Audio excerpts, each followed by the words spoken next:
Okay, here's what I want you to imagine for a second. You're scrolling through your phone, maybe reading about the latest breakthrough in consciousness studies or quantum physics, and someone tells you, yeah, a guy figured out the basic framework for that 2,800 years ago, in India, before Socrates was even born. You'd probably think that's ridiculous, right? Some kind of mystical exaggeration? But here's the thing, and this is what blew my mind when I first encountered Uddalaka Aruni. This wasn't some vague spiritual teacher spouting cosmic platitudes. This was a rigorous thinker who combined careful observation of the natural world with systematic questioning about the nature of reality itself. The kind of person who would look at fire, water, and earth and think, what are the fundamental building blocks here? And then, and this is the wild part, he'd turn that same analytical lens on consciousness itself. We're talking about the 8th century BCE. Most of the philosophical world is still caught up in ritual and ceremony, in doing the right sacrifices to please the gods. And Aruni is over here asking, but what is real? What persists beneath all this change? What is the relationship between my individual consciousness and the universe itself? Now, I know what you're thinking. Leslie, this sounds like ancient history. Why should I care about some sage from 2,800 years ago? Here's why. Because Uddalaka Aruni pioneered a way of thinking that we're still grappling with today. He asked the questions that neuroscientists, philosophers of mind, and physicists are still trying to answer. He developed a methodology that bridged empirical observation and metaphysical inquiry, something we desperately need in our fragmented, specialized modern world. This isn't just about understanding ancient Indian philosophy. This is about understanding how human beings first learned to think systematically about consciousness, reality, and the relationship between the observer and the observed. So we're going on a journey today, from ritual to reason, from external ceremony to internal realization, from a father teaching his son to a framework that shaped millennia of philosophical thought. And trust me, by the end of this, you're going to see why scholars like Ben Ami Scharfstein call Aruni one of the earliest recorded philosophers in human history, and why Debiprasad Chattopadhyaya goes even further, calling him the first natural scientist. That's a bold claim. Let's see if we can back it up. So who exactly was this guy? Uddalaka Aruni was a Vedic sage living in the Kuru Panchala region of ancient India. Think of it as the intellectual heartland of Vedic culture, roughly where modern-day Haryana and western Uttar Pradesh are located. We're talking circa 8th century BCE, which puts him in the same ballpark as the early Greek philosophers, but with a completely different intellectual tradition. Now, what we know about Aruni comes primarily from the Upanishads, specifically the Brihadaranyaka and Chandogya Upanishads, which are these incredible philosophical texts that mark a turning point in Indian thought. And here's what's fascinating. Aruni isn't just mentioned in these texts. He's a central figure. His teachings form the backbone of some of the most profound passages in Upanishadic literature. But before we get lost in the philosophy, let me tell you what made Aruni special as a person, as a teacher. First, he was a guru in the truest sense, not the watered-down, commercialized version we throw around today, but someone who fundamentally transformed how his students understood reality. His most famous student? Yajnavalkya. If you know anything about Indian philosophy, that name should make you sit up straight. Yajnavalkya becomes one of the great Upanishadic teachers, the guy who takes Aruni's insights and runs with them, develops them further, passes them on. So Aruni wasn't just a brilliant thinker, he was a brilliant teacher who knew how to transmit transformative ideas. Second, and this is crucial, Aruni had this remarkable ability to blend different modes of inquiry. He could observe the natural world with the precision of what we'd now call a scientist. He'd look at how fire transforms things, how water flows and nourishes, how earth provides stability and form, and he'd use these observations to build theories about the fundamental elements of matter. But then, and here's where it gets really interesting, he'd take that same rigorous questioning approach and apply it to consciousness itself, to the nature of the self, to the relationship between individual awareness and universal reality. Think about that for a second. Most ancient thinkers operated in one domain or the other.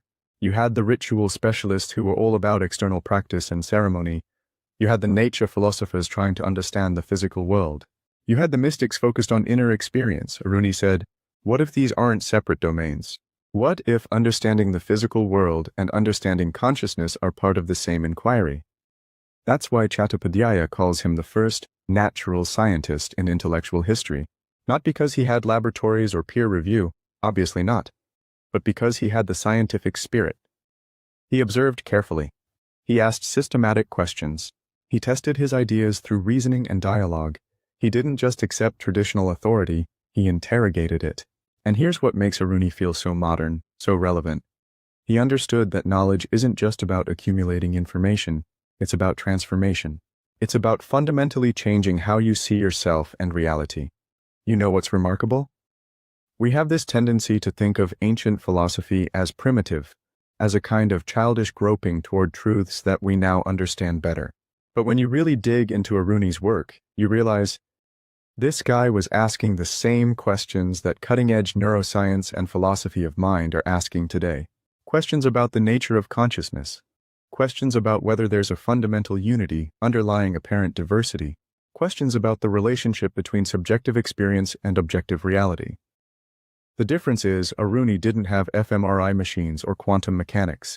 He had careful observation, rigorous reasoning, and a willingness to follow his questions wherever they led, even when they led to conclusions that challenged everything his culture took for granted.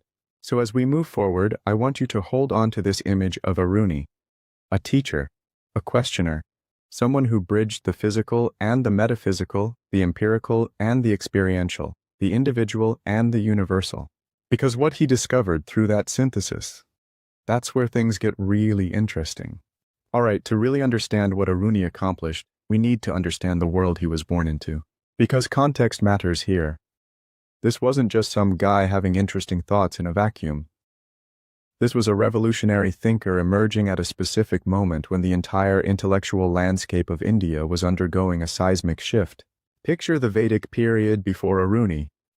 Religion and philosophy, if you can even separate them at this point, are dominated by what's called karma kanda.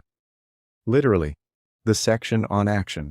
And what this means in practice is, spiritual life is all about external ritual. You want prosperity? Perform the right sacrifice. You want to reach heaven? Execute the correct ceremony. You want cosmic order maintained? Better get those mantras exactly right. Now, I'm not dismissing this. The Vedic rituals were incredibly sophisticated, with precise procedures, elaborate symbolism, and a deep understanding of how community and cosmos were interconnected. But here's the thing. It was fundamentally about doing, not understanding. It was about external performance, not internal realization. And for a long time that worked. That's how human beings related to the sacred, to the ultimate questions of existence. Through action, through ceremony, through collective ritual that bound communities together and gave meaning to life. But something started shifting in the late Vedic period. People started asking different questions. Not just, what ritual should I perform, but what does this ritual mean? What is it pointing toward? What's the underlying reality that makes any of this matter? This is the transitional period that Aruni lived through, and you can feel the tension in the texts themselves. There's this wrestling match happening between the old ritual emphasis and new philosophical questioning, between external observance and internal inquiry, between doing and knowing. And then comes the Jnana Kanda, the section on knowledge. This is the Upanishadic period, and it represents a complete transformation in how human beings approach ultimate reality.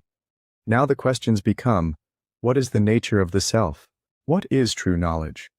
What is the relationship between individual consciousness and universal existence? How do we move from ignorance to enlightenment? Here's what's profound about this shift, and why Aruni is so crucial to understanding it. This wasn't just a change in what people believed, it was a change in how people thought. It was the birth of systematic philosophical inquiry in India, the emergence of rational investigation into the nature of reality itself. And Aruni? Aruni is right at the epicenter of this transformation. He's not just witnessing it, he's driving it. He's taking the rigorous attention to detail that characterized Vedic ritual and redirecting it toward philosophical investigation. He's saying, okay, you've memorized all the mantras, you know all the procedures. But have you understood the truth that underlies all of this? You know what this reminds me of? It's like the shift from medieval alchemy to modern chemistry. The alchemists had all these elaborate procedures, all this symbolic language, all these rituals for transforming base metals into gold. And then chemistry comes along and says, but what's actually happening here? What are the underlying principles? What's the systematic explanation? That's what Aruni is doing with Vedic religion. He's not rejecting it. He's transforming it. He's asking, what's the underlying reality that all these rituals are gesturing toward? What's the fundamental truth that makes any of this meaningful? And this is crucial to understand. Aruni isn't being a rebel for rebellion's sake. He's not some angry iconoclast trying to tear down tradition. He's a deeply learned Vedic scholar who's pushing the tradition to fulfill its own deepest promise. The promise of actual understanding, actual realization, actual transformation. This is the intellectual climate that produces the Upanishads, arguably the most profound philosophical texts in Indian history. And Aruni's contributions to the Chandogya and Brihadaranyaka Upanishads? They're not footnotes. They're foundational. So we're witnessing the birth of something genuinely new here. Not just new ideas, but a new way of pursuing truth. A methodology that combines observation, reasoning, dialogue, and direct investigation of consciousness itself. And nowhere is this more beautifully demonstrated than in Aruni's most famous teaching moment, the dialogue with his own son. Now we get to one of the most beautiful and philosophically rich teaching moments in all of ancient literature, and it starts with a homecoming. Svetaketu, Aruni's son, has been away for 12 years. 12 years. He's been studying with the best teachers, learning the Vedas, mastering the rituals, memorizing the sacred texts. By all conventional measures, he's achieved everything a young Brahmin scholar should achieve. He comes home probably feeling pretty accomplished, right? 12 years of rigorous study. He knows stuff. And his father, Uddalaka Aruni, looks at him and asks a question that changes everything. Svetaketu, have you asked for that teaching by which what has not been heard becomes heard? What has not been thought becomes thought. What has not been understood becomes understood. Read that again.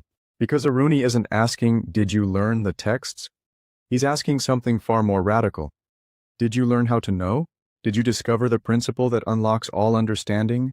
Did you find the key that makes everything else make sense? And you can almost feel Svetaketu's confusion.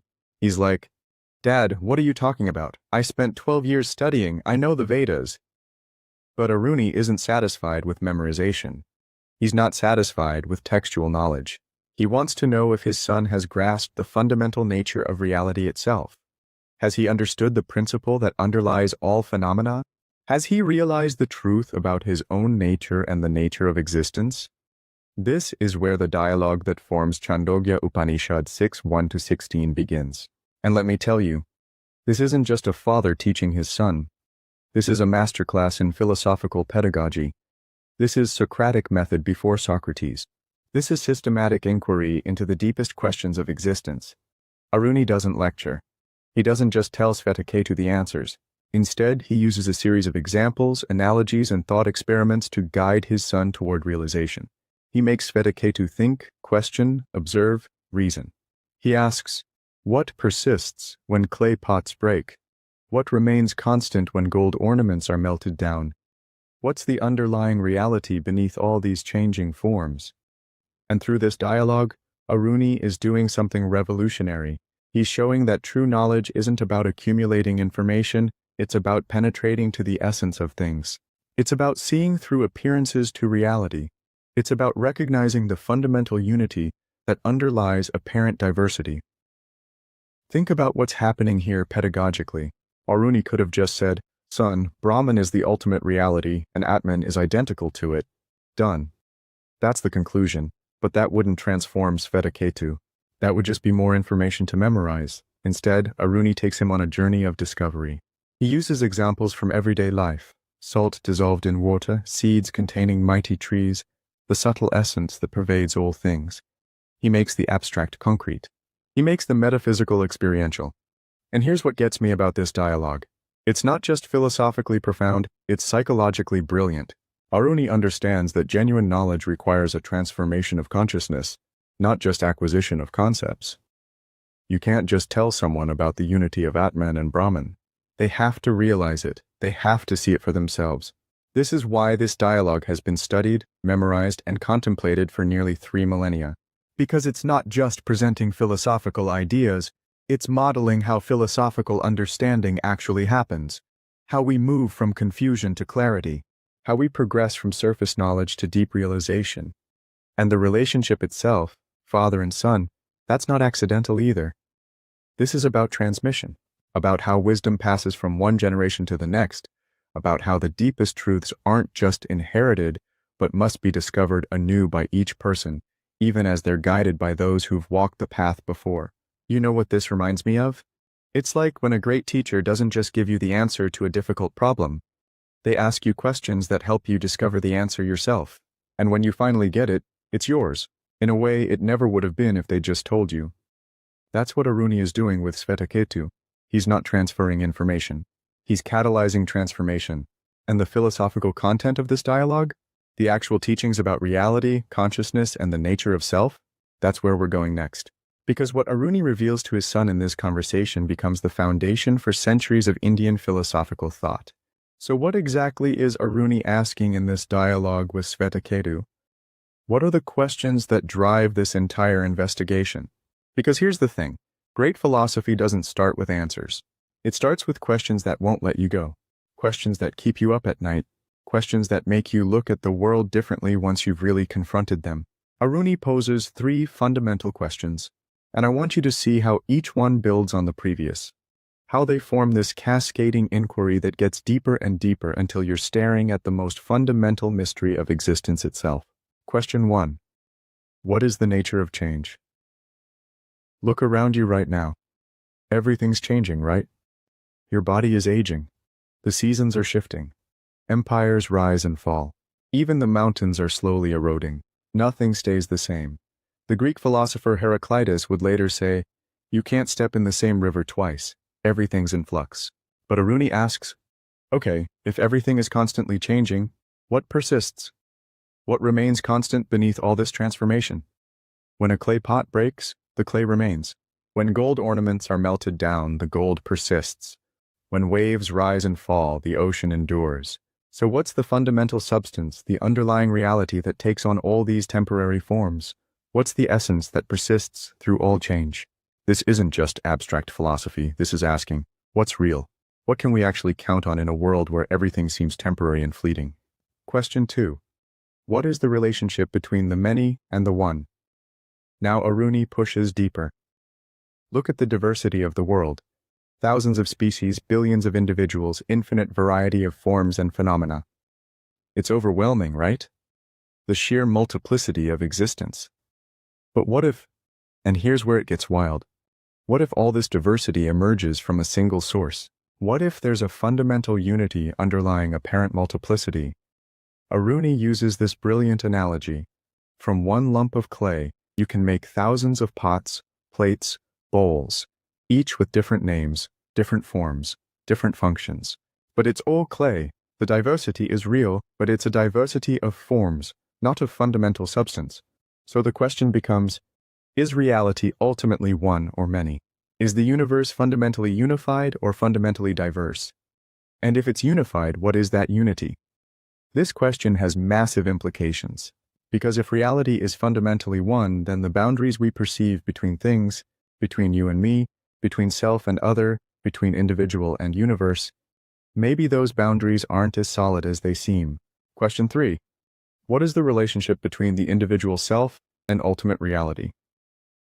And now we arrive at the deepest question, the one that drives everything else, the one that makes this not just cosmology but existential philosophy. Who are you? No, really. Who are you? Are you your body? But your body changes constantly.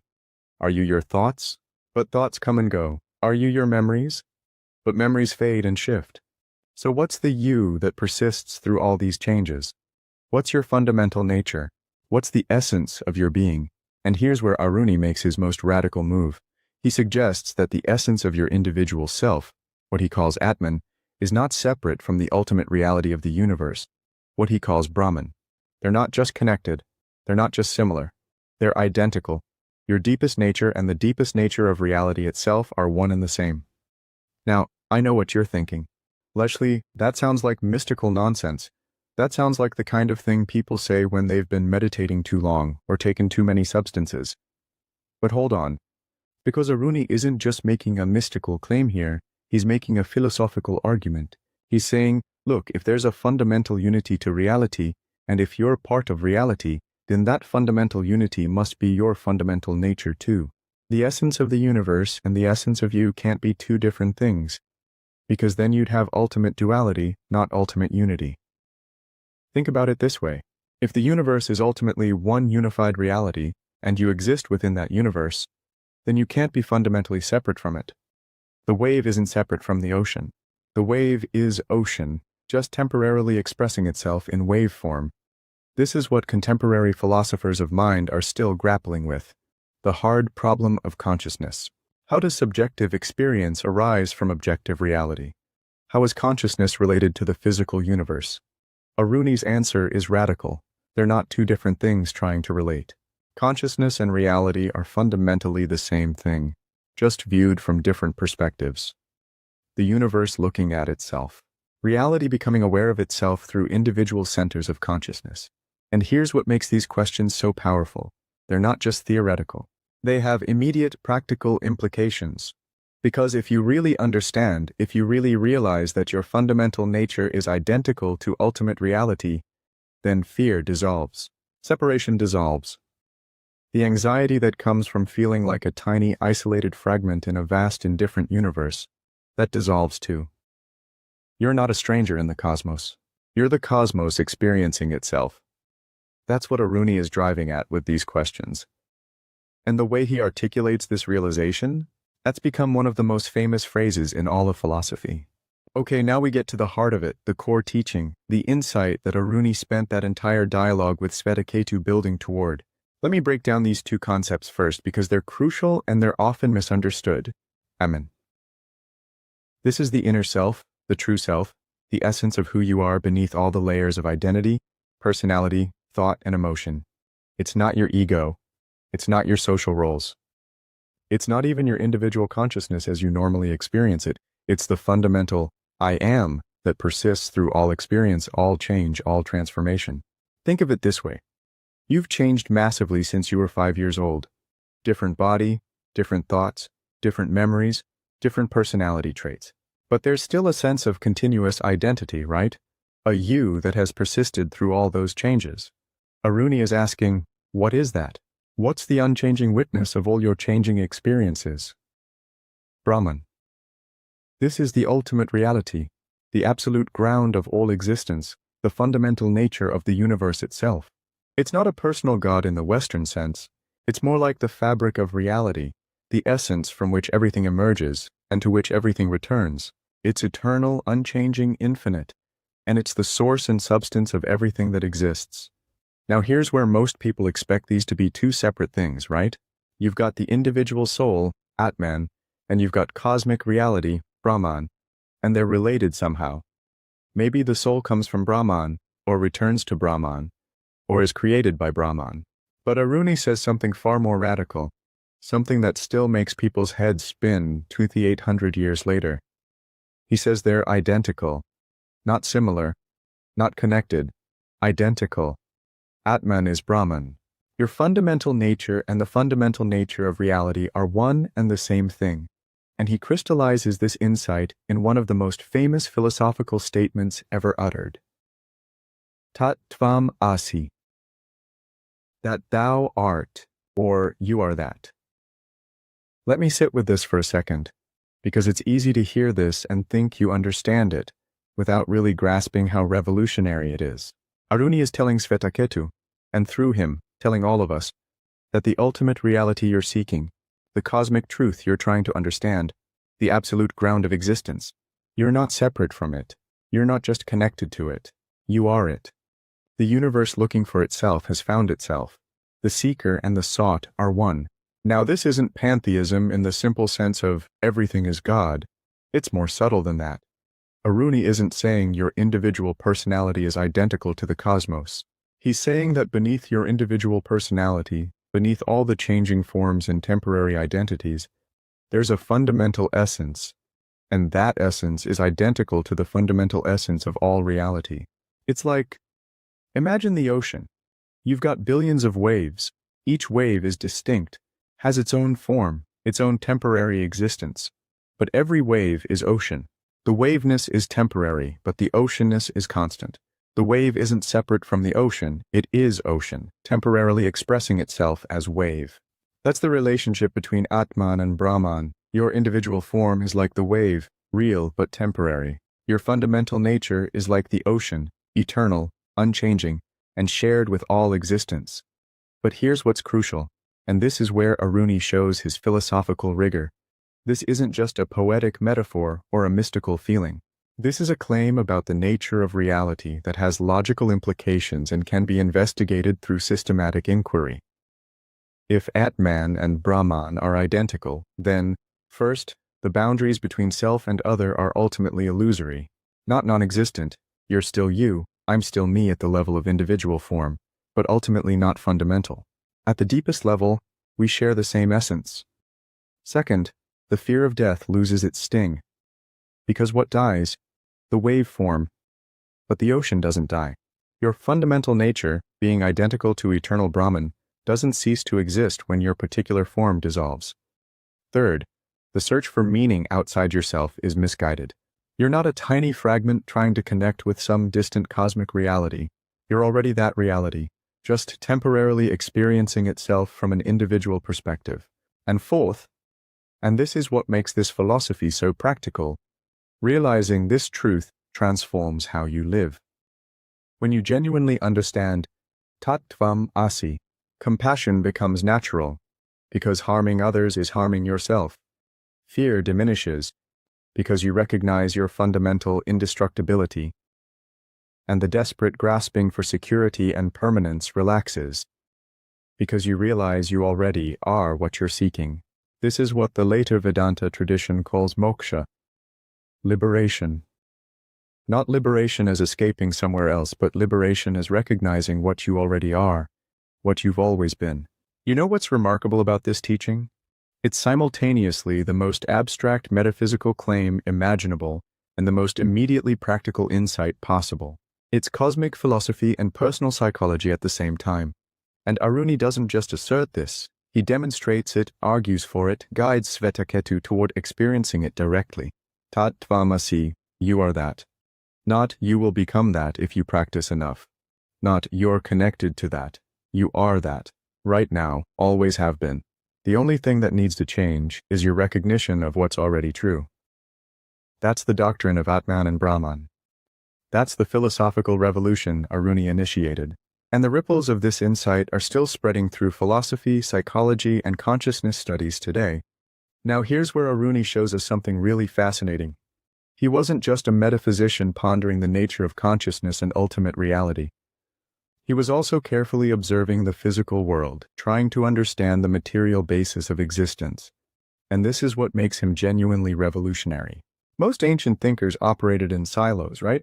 You had the priests doing rituals, the mystics having spiritual experiences, and maybe some proto-scientists observing nature. But Aruni is doing all of it simultaneously. He's got one eye on consciousness and one eye on matter, and he's asking, how do these relate? What's the unified framework? So, alongside his profound metaphysical insights about Atman and Brahman, Aruni develops what we might call an early natural philosophy, a theory about the fundamental constituents of the material world. He proposes that all physical matter arises from three primary elements: fire, water, and earth. Now, before you dismiss this as primitive or obviously wrong, let me show you what he's actually doing here. Because this isn't random speculation, it's systematic observation leading to theoretical framework. Fire, the element of heat, light, transformation, and energy. Aruni observes that fire changes things, it transforms, it releases energy. It's the principle of activity, of dynamism, of change itself. Without fire, nothing would transform. The universe would be static, frozen. Think about what fire represents. Metabolism in your body, the sun's energy driving life on Earth, the chemical reactions that make everything happen. Aruni is identifying the transformative principle in nature. Water, the element of fluidity, nourishment, cohesion, and sustenance. Water flows, it adapts, it sustains life, it connects things. It's the medium through which things interact and combine. It's the principle of relationship, of flow, of life-giving support. And again, look at what water actually does in the world. It's the medium of life, Literally, life as we know it requires water. It's the principle of fluidity and adaptation. It connects and nourishes earth, the element of solidity, stability, form, and structure. Earth provides the foundation, the material substrate, the stable ground upon which everything else operates. It's the principle of manifestation, of taking definite form, of having structure and stability. Earth is what gives things shape, what makes them tangible and solid. It's the principle of materialization itself. Now here's what's brilliant about this framework. Aruni isn't just cataloging stuff he sees around him. He's identifying fundamental principles that operate throughout nature. He's doing what good scientists do, observing phenomena, identifying patterns, proposing underlying principles that explain those patterns. And check this out. The ancient Greeks, working independently around the same time period, came up with a remarkably similar framework. They also proposed fundamental elements, though they added air and sometimes ether. This isn't coincidence. This is what happens when intelligent people carefully observe nature and try to identify its basic constituents. But here's where Aruni goes further than just listing elements. He's asking, how do these elements interact? How do they combine to create the diversity we observe? And crucially, how does this material framework relate to consciousness, to Atman and Brahman? Because remember, Aruni isn't compartmentalizing. He's not saying, well, matter is one thing and consciousness is something completely different. He's trying to understand how physical reality and conscious reality are aspects of the same unified existence. In the Chandogya Upanishad, Aruni describes how these three elements combine and intermingle to create all the diversity of material forms. It's protochemistry, protophysics. He's observing that complex things are built from simpler constituents, that transformation follows patterns, that there are underlying principles governing physical change. And you know what's really striking? This methodology, careful observation, pattern identification, theoretical framework, systematic explanation, this is scientific thinking. Obviously, Aruni didn't have the tools and methods of modern science. He couldn't run controlled experiments or measure things precisely, but he had the scientific spirit, the drive to understand nature through observation and reason, rather than just accepting traditional authority or mythological explanations. This is why Debiprasad Chattopadhyaya calls him the first natural scientist in intellectual history. Not because he got all the answers right by modern standards, of course he didn't, but because he pioneered a way of investigating nature that's fundamentally scientific. He's saying, let's look at the world carefully, let's identify patterns, let's propose explanatory principles, let's test our ideas against observation, let's build systematic frameworks for understanding. And here's the really profound part. Aruni doesn't see this material investigation as separate from his spiritual insights. The same reality that manifests as fire, water, and earth at the material level manifests as consciousness and being at the experiential level. It's all Brahman, just expressing itself in different forms. This is holistic thinking at its finest. Matter and mind aren't two separate realms requiring two separate explanations. They're aspects of one unified reality, and understanding either one requires understanding how they relate to each other. You know what this reminds me of? It's like contemporary attempts to develop a theory of everything in physics, trying to find the unified framework that explains both quantum mechanics and general relativity, both matter and energy, both particles and forces. Aruni was attempting something similar, a unified understanding of physical and conscious reality. Did he succeed completely? No. That's a project we're still working on 2,800 years later. But the fact that he even attempted it, that he recognized the need for unified understanding rather than fragmented specialization, that's visionary. This is what separates Aruni from mere mystics or mere materialists. He's both and rather than either or. He's investigating consciousness and matter. He's doing metaphysics and natural philosophy. He's honoring spiritual insight and empirical observation. And the legacy of this integrated approach? That's what we need to look at next. So what happened to Aruni's ideas? Did they just fade into history like so many ancient philosophies? Or did they actually shape the trajectory of Indian thought for millennia? Spoiler alert. They absolutely transformed Indian philosophy. And the ripple effects are still being felt today. Let me show you 3 major ways Aruni's teachings became foundational to Indian intellectual history.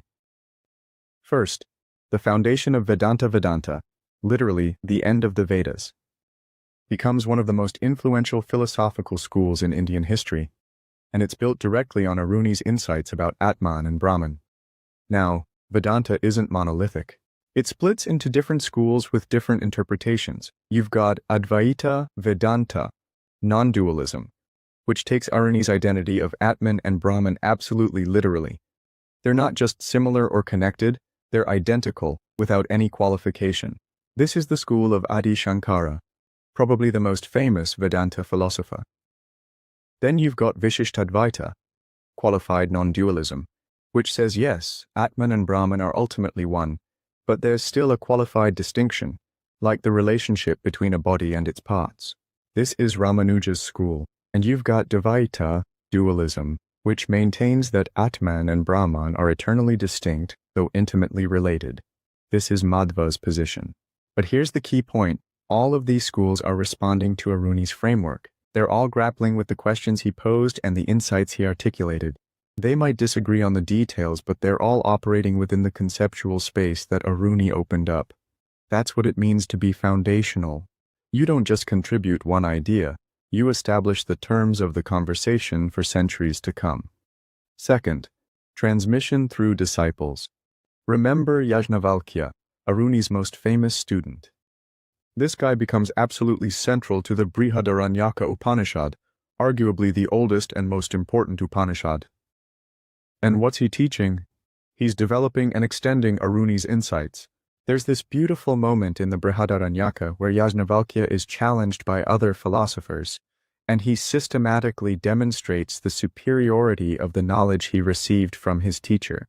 He takes Aruni's core insights and applies them to new questions, new challenges, new contexts.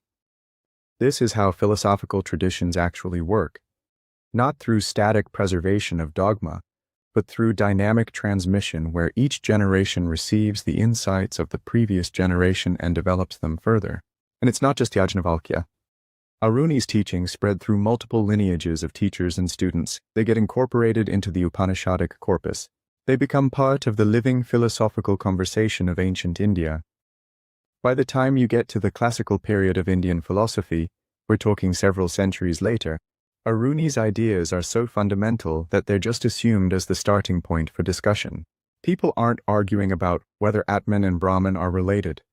They're arguing about how they're related, what that relationship means, how to realize it. Third, the liberation philosophy. Here's maybe the most practically important part of Aruni's legacy. His framework becomes the central model for understanding moksha, liberation, enlightenment, the ultimate goal of spiritual life in Hindu thought. And what is moksha, according to this framework? It's not going somewhere else. It's not achieving some special state you don't currently have. It's recognizing what's already true, that your fundamental nature, Atman, is identical to ultimate reality, Brahman. This is a complete reframing of the spiritual path. You're not trying to become something you're not. You're trying to recognize what you already are. The journey is one of revelation, not acquisition, of uncovering, not achieving. And this has massive psychological implications. Because if liberation is recognition rather than achievement, then it's available to everyone. You don't need special powers or extraordinary circumstances. You just need to see clearly what's already the case. This becomes the foundation for centuries of spiritual practice, meditation, self-inquiry, contemplation, all aimed at removing the ignorance that obscures our recognition of our true nature. Teachers from Shankara in the 8th century CE to Ramana Maharshi in the 20th century are all working within this framework that Aruni established. Who am I? That's the central question. And the answer, Tat Tvam Asi, you are that. That's Aruni's teaching echoing through the millennia. But here's what really gets me about Aruni's legacy. It's not just historical influence within Indian philosophy. His ideas are showing up in contemporary discussions of consciousness, in philosophy of mind, in attempts to bridge science and spirituality. When neuroscientists talk about the hard problem of consciousness, how subjective experience arises from objective matter, they're grappling with questions Aruni asked 2,800 years ago. When philosophers discuss the relationship between first-person and third-person perspectives, between subjective and objective reality, they're working in territory Aruni mapped out. When people attempt to integrate scientific materialism with contemplative insight, they're trying to achieve the kind of synthesis that Aruni pioneered. His legacy isn't just that he influenced Indian philosophy, though that alone would be remarkable. His legacy is that he identified fundamental questions about consciousness, reality, and existence that we're still trying to answer. He established a methodology that combines empirical observation with introspective investigation. He showed that the deepest truths require integrating multiple modes of knowing. And maybe most importantly, he demonstrated that philosophy isn't just an academic exercise, it's transformative. Understanding the truth about your nature and reality's nature changes how you live, how you relate to others, how you face suffering and death. That's a legacy that transcends any particular cultural or historical context. That's philosophy that matters. All right, so we've seen what Aruni taught and how his ideas shaped Indian philosophy. But now I want to zoom out and ask a bigger question. Where does Aruni fit in the global history of philosophy? How do we understand his significance not just within Indian thought, but in the broader story of human intellectual development? And this is where things get really interesting, because two major scholars, coming from very different perspectives, have made remarkably bold claims about Aruni's place in history. Ben Ami Scharfstein, a comparative philosopher who spent his career studying philosophical traditions across cultures, says this: Uddalaka Aruni stands among the earliest recorded philosophers in human history, pioneering systematic inquiry into the nature of reality. Think about what that means. We're not talking about one of the important Indian philosophers. We're talking about one of the earliest philosophers, period. Globally. In human history. Now Scharfstein knows his stuff. He's not making this claim lightly. He's comparing Aruni to the pre-Socratic philosophers in Greece, to early Chinese thinkers, to the first systematic inquirers across all cultures. And he's saying, Aruni belongs in that conversation. He's doing the same kind of foundational philosophical work. What makes someone a philosopher rather than just a religious teacher or a mystic or a sage? Scharfstein's answer: systematic inquiry. Not just having insights, but investigating reality through careful questioning, logical reasoning, and systematic methodology. And that's exactly what Aruni does. He doesn't just proclaim truths, he argues for them. He uses analogies, thought experiments, logical reasoning. He asks probing questions. He builds systematic frameworks. He invites critique and dialogue. That's philosophy. That's what separates philosophical inquiry from mere assertion or tradition or revelation. But then, Debiprasad Chattopadhyaya, a brilliant Indian philosopher and historian of science, goes even further. He says, Uddalaka Aruni deserves recognition as the first natural scientist in intellectual history, combining empirical observation with rational methodology. Now that's a bold claim. The first natural scientist? Really? But look at what Chattopadhyaya is pointing to. He's not saying Aruni had laboratories or did controlled experiments, obviously not. He's saying Aruni had the scientific spirit, the scientific method in its essential form. What is science at its core? It's systematic observation of nature, identification of patterns, formation of explanatory theories, and testing those theories against further observation. It's the commitment to understanding the natural world through reason and evidence rather than just accepting traditional authority or mythological explanations. And that's exactly what Aruni does with his theory of three elements. He observes natural phenomena carefully. He identifies patterns. Fire transforms, water sustains, earth stabilizes. He proposes a theoretical framework to explain the diversity of material forms. He uses this framework to make sense of other observations. That's scientific thinking. That's the methodology that would eventually lead to modern science, even though it took millennia to develop the sophisticated tools and techniques we have today. But here's what really makes Aruni revolutionary, and this is the part that both Scharfstein and Chattopadhyaya are highlighting. He doesn't separate his empirical investigation of nature from his philosophical investigation of consciousness. Most ancient thinkers operated in one domain or the other. The nature philosophers studied the physical world. The mystics explored consciousness. The ritual specialists focused on religious practice. But Aruni says, these aren't separate domains. Understanding reality requires investigating both the objective and subjective dimensions. You can't understand consciousness without understanding its relationship to matter. You can't understand matter without understanding the consciousness that observes and comprehends it. This is what makes him a philosopher-scientist rather than just a philosopher or just a proto-scientist. He's attempting a unified understanding. He's refusing to fragment knowledge into disconnected specialties.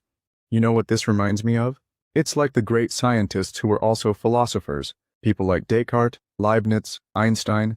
They understood that the deepest questions require both empirical investigation and philosophical reflection. You can't just collect data, you need to think about what it means. You can't just theorize abstractly, you need to test your ideas against observation. Aruni is pioneering that integrated approach 2,800 years before the scientific revolution. And here's something else that's remarkable. Aruni doesn't appeal to supernatural explanations. When he's explaining the material world, he uses natural principles, elements combining and transforming according to patterns. When he's explaining consciousness, he uses philosophical reasoning about the nature of self and reality. He's not saying the gods did it, or it's a mystery beyond human understanding. He's saying, let's investigate. Let's use our powers of observation and reasoning to understand how things actually work. That's the scientific spirit. That's the philosophical commitment to rational inquiry. Now, I want to be careful here. I'm not claiming Aruni anticipated modern science in all its details. That would be absurd. He didn't have the experimental method, mathematical formalization, technological instruments, peer review, or any of the other apparatus of modern science. But what he did have, and what makes him genuinely foundational, is the methodology, the approach, the commitment to understanding through observation and reason, the willingness to question traditional explanations, the drive to build systematic frameworks that explain diverse phenomena. And most importantly, he demonstrated that empirical and philosophical inquiry aren't enemies. They're partners in the quest for understanding. You know what's fascinating? We're still trying to achieve that integration today. We've got neuroscientists studying consciousness from the outside, using brain scans and behavioral measures. We've got philosophers studying consciousness from the inside, using introspection and conceptual analysis. And they're often talking past each other, using different languages, operating in different frameworks. Aruni understood 2,800 years ago that we need both approaches, that the objective and subjective perspectives are both necessary for complete understanding, that science and philosophy need each other. That's why he deserves recognition not just as an important figure in Indian philosophy, but as a pioneer in the global history of human thought. He's showing us a way of investigating reality that's still relevant, still necessary, still challenging us to integrate what we've fragmented. So we've traveled through Aruni's life, his teachings, his methodology, his legacy. But now I want to ask, why does this matter today? Why should you, living in the 21st century, care about what some ancient Indian sage figured out 2,800 years ago? Because here's the thing. Great philosophy doesn't have an expiration date. The deepest questions don't get solved and filed away. They're questions every generation has to grapple with anew. And Aruni? Aruni was asking questions that are more relevant now than ever. Let me show you 4 ways Aruni's philosophy speaks directly to our contemporary situation. First, the spirit of inquiry. We live in an age drowning in information but starving for wisdom. We've got unprecedented access to knowledge, literally all of human learning at our fingertips, but we're often passive consumers rather than active investigators. Aruni models something different. He shows us what authentic inquiry looks like, not just accepting what you're told, not just memorizing facts, but questioning, probing, following your curiosity wherever it leads, even when it challenges everything you thought you knew. Remember how he challenged Svetaketu? His son had spent 12 years studying, had mastered the traditional texts, knew all the rituals. By conventional standards, he was educated. But Aruni asked, "Have you understood? Have you really known?" That's the question we need to keep asking ourselves. Have we really understood, or have we just accumulated information? Are we thinking for ourselves or just repeating what we've heard?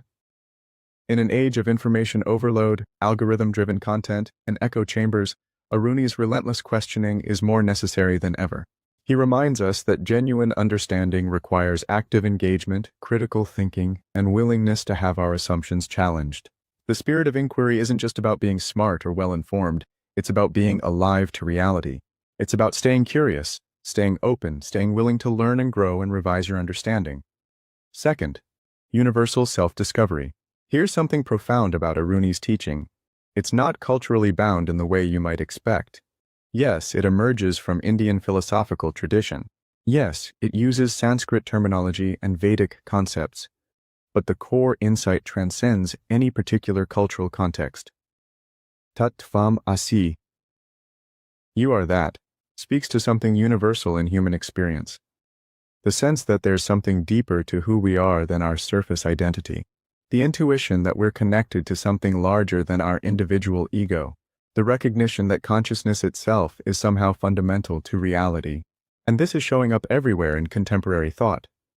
In neuroscience, where researchers are grappling with how consciousness arises from matter. In philosophy of mind, where thinkers are questioning the boundaries of the self. In psychology, where therapists are recognizing that identification with a fixed self-concept causes suffering. In physics, where quantum mechanics is revealing the observer's role in reality. Aruni's insight that individual consciousness and universal reality are fundamentally one. That's not just ancient mysticism. That's a testable hypothesis about the nature of consciousness that contemporary research is actually investigating. And practically personally, understanding this transforms how you live. When you recognize that your deepest nature isn't this isolated, vulnerable ego, but something vast and unchanging, that changes everything. Fear diminishes. Compassion arises naturally. The desperate grasping for security and validation relaxes.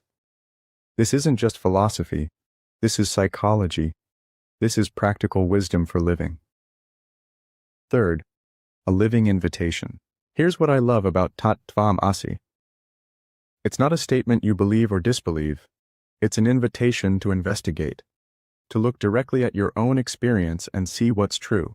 Aruni isn't asking you to take his word for it. He's saying, look for yourself. Investigate your own consciousness. Question your assumptions about who you are. See what remains when you strip away all the temporary identifications and conditioning. That invitation is as fresh today as it was 2,800 years ago. Maybe fresher because we've got so many more layers of conditioning, so many more temporary identifications to see through. And the beauty is, this investigation is available to everyone. You don't need special credentials or esoteric knowledge. You just need to be willing to look honestly at your own experience, to ask, who am I really? What is this consciousness that's aware of all my experiences? What's the relationship between my individual awareness and the reality I'm aware of? These aren't academic questions. These are the most immediate, intimate questions possible. They're questions about your experience, your consciousness, your nature. Fourth, the timeless bridge. Finally, and this might be most important, Aruni shows us how to bridge domains that we've artificially separated. We've fragmented knowledge into specialties that barely talk to each other.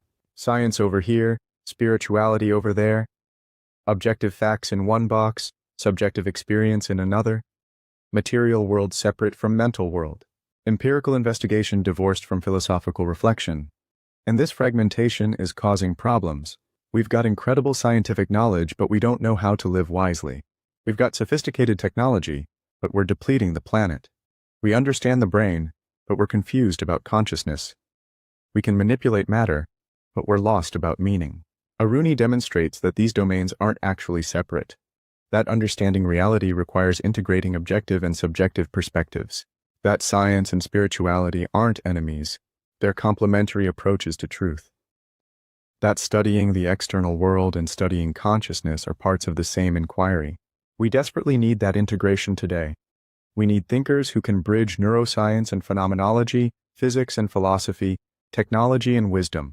We need approaches that honor both empirical rigor and contemplative insight. Aruni pioneered that integration. He showed it's possible. He demonstrated what it looks like. And you know what? His example is inspiring. Because it reminds us that we don't have to choose.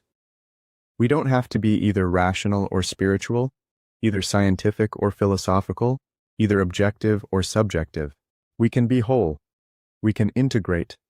We can pursue understanding that honors all dimensions of reality and all ways of knowing. So here's my challenge to you. Don't just study Aruni's philosophy. Live it. Ask his questions. Investigate your own consciousness. Look for the unity beneath apparent diversity. Bridge the domains we've separated. Stay curious. Stay questioning. Stay open to transformation. Because Tat Tvam Asi isn't just a statement about reality.